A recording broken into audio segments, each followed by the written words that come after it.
meeting and they go, how do I get involved in commercial real estate? I go, call the signs. What signs? The signs, man. You drive past them every day. You live here. You work here. They're in front of every stinking building you drive past. That's right. Call the signs. Tell them you want to talk to the owner. Pretend like you're interested in buying the building. You can't go to Harvard to learn this stuff. You got to learn it by calling the signs. And what I did prior to buying this building, I was constantly looking at buildings all the time, constantly looking. I used to drive my wife crazy. All right, she said, what are you doing today? I'm going to look at some $5 million building. What for? Anyway, the guys from Marcus and Millichap never asked me to show them the money. If they had just, all they had to say was, okay, Mr. Falcone, you seem like you're interested in buying this building. To buy a $2.1 million building, you need approximately $475,000 cash. Show us the money, and we'll sign the agreement of sale. They never asked me that question. It still blows my mind today. They never did. Why did they never ask you the question? Because they weren't doing their job. They weren't representing their clients properly. They sold me the building with an agreement of sale and took that building off the market for 4 months and never asked me to show them a dime. I gave them a check for $100,000, which was a borrowed check off of a home equity line of credit. And then I'm a licensed realtor, so I ran home that night. I put 8 of my residential properties up for sale that night, right? And I ended up selling 4 of them relatively quickly. It was like 2006, so the market was beginning to decline, but very slowly. A lot of people didn't know it, and there were still people out there actively buying properties thinking that the market was hot. And I got lucky, and I sold 4 buildings that each happened to have approximately $100,000 in equity in it. So I put $400,000 into a 1031 exchange account. Okay, so there was $400 of the money I needed.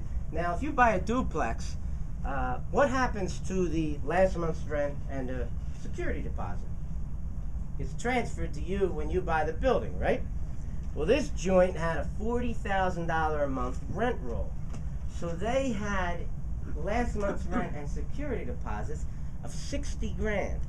So I got 400 from 4 different buildings. I got 60 grand from the sellers, and I wrote a check for $15,000 and bought a building that was with a $40,000 rent roll a month. It was making 15 grand a month. So I got back my initial investment in 4 weeks. You don't find many deals like that. But anyway, this to me is like playing Monopoly. I'm just playing it in real life. All I did was take 4 greenhouses. I traded them in for a red hotel. It's not that complicated. Anybody? Hopefully most of you people know what this box is. Do you? Yeah. All right. A few people don't. I don't know. I'm not getting much from this room. Okay. It's called a QR code. I like to throw out some marketing stuff because I think one of the things landlords tend to forget about is sales and marketing. You're going to see these things all over the place if you're not seeing them already. Hey, Carl, you got a barcode scanner on your phone? I do. I'm going to see if it works. Okay. Carl's going to scan it for you because my wonderful $500 phone is freezing up here. All right, what you do with these things, these QR codes, you can program them to do whatever it is you want. It's just coming up your website. Something must be wrong. No, that's not wrong at all. That's exactly what it does. Okay, so you put a barcode scanner on your smartphone, and you turn it and you face it to this, and your phone identifies this symbol, and it'll pop up and say, open browser. You hit open browser, it takes me to your website. It takes you to wherever I want to take you to. This one is programmed to go to my website. Why is that important if you're a real estate investor? You put it on your business cards, drive people to your website. Maybe you got products that you're selling. You want to drive people to your website. Maybe you put it on the back of a book, okay? And some geek who's in Borders wants to know, who I am. He can quickly go and scan it and find out what my website's all about. How many of you see this? How many of you are realtors? You got these signs on front of your lawn with some picture of you from 1986. Okay? Get rid of the picture. Put the QR code on there. I'm walking down the block. I can scan your QR code and I can see what the house looks like inside. You liking that one, aren't you? Okay? Anything you can think of, QR codes. Cool idea. So I'm seeing them everywhere. They're in the newspaper now. They're on advertisements for all kinds of things. I think real estate guys, anyone in business really needs to start looking at this stuff. So I want to kind of move quickly through this stuff because I really want to get to the 2020 vision. I'll just tell you quickly what's going on in the commercial arena right now. I love commercial real estate. That's where I want to be investing. But I am not investing in commercial right now because my favorite way to invest in commercial real estate is office buildings. And I just don't have a lot of faith in the economy and in the employment situation going on in this country. And until I see that changing, I am not putting any of my money into office buildings. I think probably if you really want to invest in commercial real estate today, apartment buildings is probably a good way to go.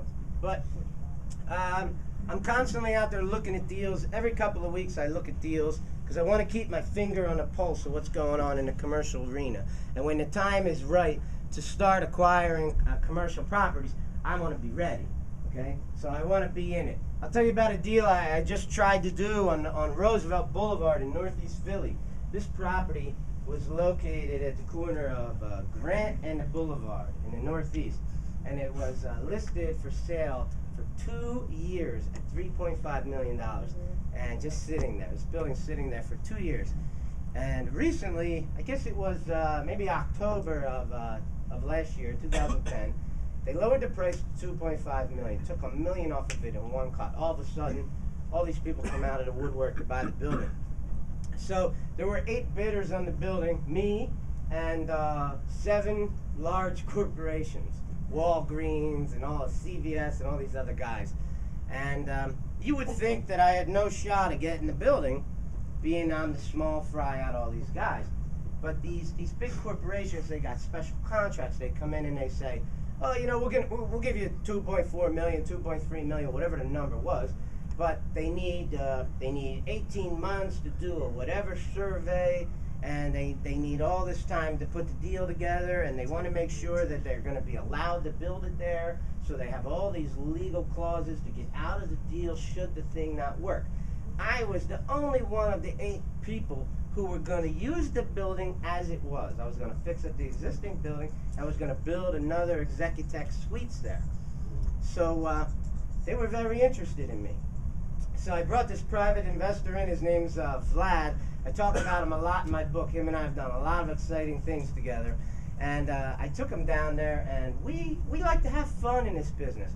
So we enjoy torturing owners of commercial buildings as well as commercial real estate guys. We love to play with them. So we decided, we knew that they needed us. And if you remember at the end of 2010, there was a lot of talk about Obama raising the capital gains tax from 15% to 20%. Well, 5% on a $2.5 million building is like $125,000. So right off the bat, now not only was I an end user and I was willing to accept the building as it was, but they were also going to get a $125,000 tax break if they took my deal because I could settle in 2010. So we knew we were strong, even though we were competing against Walgreens. So I went in and I said, here's the deal, guys. I'm not in the mood to negotiate on this deal. I said, I want you to give me the best number you can, the absolute best number. And I'm going to come back and say yes or no. And this building was owned by like 7 or 8 guys that were on some fancy board of directors. So it took them like a week to come back with their number. And they come back with the number and they go, okay, $1,875,000. Well, just to drive the screws into these guys a little bit, me and Vlad, we took 2.5, 3 weeks to think about it. We came back and we said, 1.4 million cash. Well, the guy like blew a head gasket. What the hell? You told me we're best number, yes or no, and screaming at me and everything. I said, look, this is my way of saying no. Okay, 1.4 million, there it is. So they, they called me names and stuff, and they decided to stick it out and wait. So I didn't get the building, but I like to tell the story because, You can have fun in commercial.